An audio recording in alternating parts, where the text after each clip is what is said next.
జూబ్లీహిల్స్లో ఇప్పుడు పరిస్థితి ఏ విధంగా ఉంది? ఏ పార్టీకి అవకాశాలు ఉన్నాయి? ఏ క్యాండిడేట్కి అవకాశం? అన్న ఇప్పుడు జూబ్లీహిల్స్ ఎలక్షన్స్ మనం చూస్తే స్పష్టంగా నవీన్ యాదవ్ ఒక యూత్ లీడర్, ఎడ్యుకేటెడ్ మనిషి, ఆయన గెలవబోతుండు.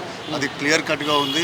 ఎన్ని దుష్ప్రచారాలు చేసినా, ఎన్ని అది చేసినా నవీన్ యాదవ్ మాత్రం ఈ జూబ్లీహిల్స్ గడ్డ మీద విక్టరీ 100% ఉంది. నవీన్ యాదవ్ ఉన్నటువంటి బలం ఏంటి, బలహీనత?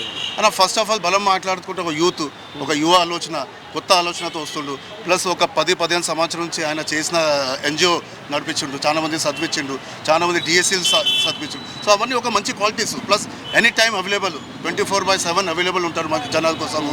ఏ సమస్య వచ్చినా, ఆపద వచ్చినా ఫస్ట్ పోతారు. అంటే ఒక అథారిటీ సిస్టమ్ కన్నా ముందు ఈ మనిషి ముందు ఉంటారు. ఇది చాలా పెద్ద బలము. ఇక బలహీనత మాట్లాడితే ప్రతి మనిషిలో కొన్ని ఉంటాయి, అవి ఉండొచ్చు. కానీ మనం చూస్తే నవీన్ యాదవ్ దగ్గర చాలా ఒక బలం ఏముందంటే ఒక మంచి సెక్యులర్ లీడర్. అంటే ఒక కుల మతం కన్నా అతీతంగా అందరితో కలిసిమెలిసి ఉంటారు, అందరి కోసం సేవ చేస్తారు. ఈ ఒక మతం కోసము కానీ కులం కోసము పేరుగా యాదవ్ కానీ అందరి కోసం పని చేస్తారు. బీజేపీకి ఎట్లా ఉంది అన్న? బీజేపీ గురించి ఏం మాట్లాడతామన్నా, నేను ఒకటే ఛాలెంజ్ ఇస్తున్నా బీజేపీ వాళ్ళకి. లాస్ట్ టైం వాళ్ళకి హైయెస్ట్ ఓట్ వచ్చింది జూబ్లీహిల్స్లో, 24,000 సంథింగ్ చేంజ్. ఈసారి 100 ఓట్లు ఎక్కువ వస్తే నేనే పోయి అలాగే షాల్ కప్తా వాళ్ళ క్యాండిడేట్కి. అది నా ఛాలెంజ్. 100 ఓట్లు ఎక్కువ తెచ్చుకుంటే లాస్ట్ టైం కన్నా వాళ్ళకి ఏం లేదు, వాళ్ళు దీంట్లో లేరు. అదే కొంతమంది మొన్న అన్నారు కి మాకు లాస్ట్ టైం 60,000 ఓట్లు వచ్చినాయి, సో మేము గెలిచిపోతాం. అది ఉండదు అన్న. అది అసెంబ్లీ ఎలక్షన్స్ వేరే ఉంటుంది, పార్లమెంట్ ఎలక్షన్ వేరే ఉంటుంది. పార్లమెంట్ ఎలక్షన్లో మోదీ ఫేస్ చూసి ఓటు ఇస్తారు, కానీ అసెంబ్లీలో వీళ్ళ దగ్గర ఏ ఫేస్ లేదు, ముఖం లేదు ఓట్ పడడానికి. సో అట్లా బీజేపీకి ఇక్కడ ఏం లేదు.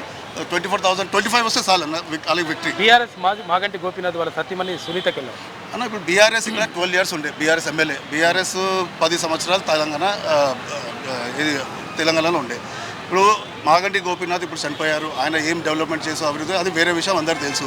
ఇప్పుడు సునీత గారిని అన్న చేసి ఉండొచ్చు, కానీ నాకైతే కనిపిస్తుంది. ఇప్పుడు రేవంత్ నగర్, కార్మిక నగర్ స్లమ్లలో పోతే అసలు అభివృద్ధి కనిపించిందా? 10 సంవత్సరాలు ఏమైనా తక్కువ టైమా?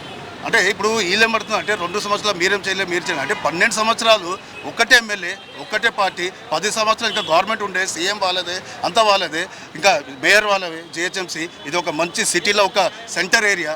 మీకు ఇంకా ఇక్కడ డ్రైనేజ్ కనిపించలేదా? ఇక్కడ రోడ్లు కనిపించలేదా? అంటే 10 సంవత్సరాలు డెవలప్ చేస్తే ఇప్పుడు చేస్తారా 3 సంవత్సరాల్లో? అంటే ఇప్పుడు కేటీఆర్ గారు వచ్చి మేము చేస్తాం అంటే 10 సంవత్సరాలు మీకు గుర్తు రాలే అభివృద్ధి. ఇప్పుడు 3 సంవత్సరాలు ఈసారి గెలిసే చేస్తారా? సో ఇవన్నీ బుద్ధి మాటలు, వేస్ట్ మాటలు. మీరు ఉంటే దమ్ముంటే అప్పుడు చేయాలో ఉండే.